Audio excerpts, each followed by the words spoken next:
why, one of the many reasons, but one of the basic reasons, Trump's kind of an idiot.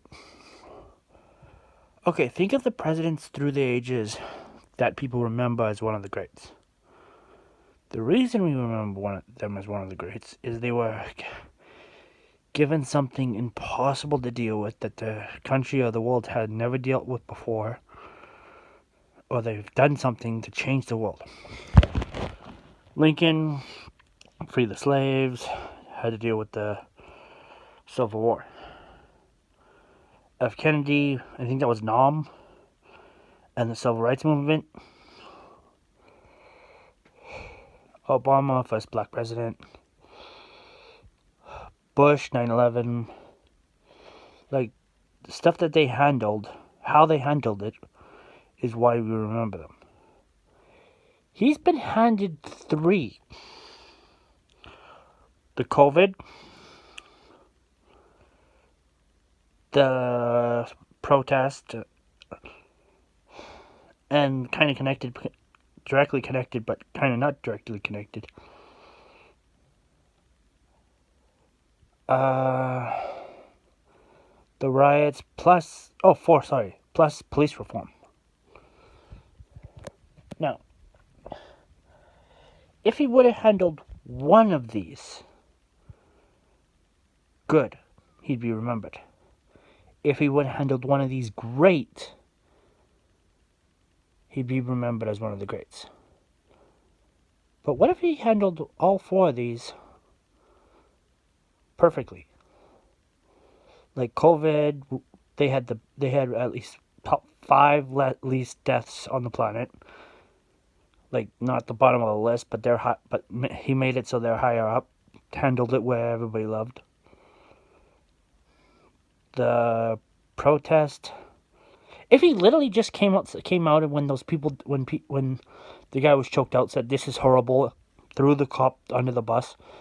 Next cop that did it completely, like, if he shattered that blue wall, and he's the president, so he had the power to do it, everybody would love him, because that's using your power for good.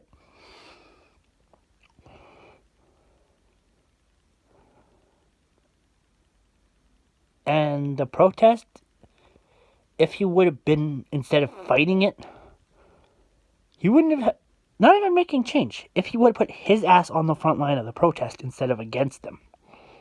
Like, imagine that picture. The President of the United States on the front line of a protest for racial equality. I mean, shit writes itself. You don't need, then he wouldn't need Fox News or any biased news to make that look good. It just looks good.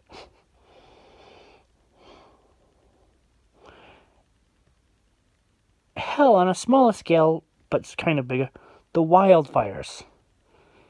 If you found a way to handle that. But what does he do? Biggest death rate in the world thanks to COVID. Calls the protesters thugs.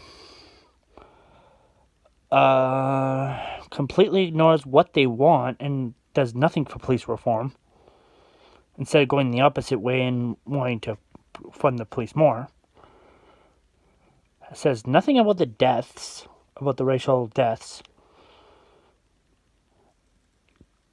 Goes against the fact that global warming is causing the fires. And when a chick that breaks every glass ceiling she's ever come in contact with dies, and her daughter says her last wish, not only does he not honor the last wish, he basically calls the daughter that just lost her mother a liar. Now, forgetting the fact that the mother was a legend and everything like that, when someone loses family, the country's leader shouldn't say bad things about the daughter. Should be like, this is horrible. Are you okay? The country mourns with you. like literally, if right now, if instead of saying that, he got up on the screen and said, "We lost a legend. We lost a great American. The country is mourning. We're not. I'm not going to be the one to fill her spot until after the next election." Know what the weird part is though? If he would have said that, the people that love her would have respected that a little bit, and he would have actually got votes off of it. So, trying to legitimize his power by putting his people in place, he screws up a golden opportunity to keep his power.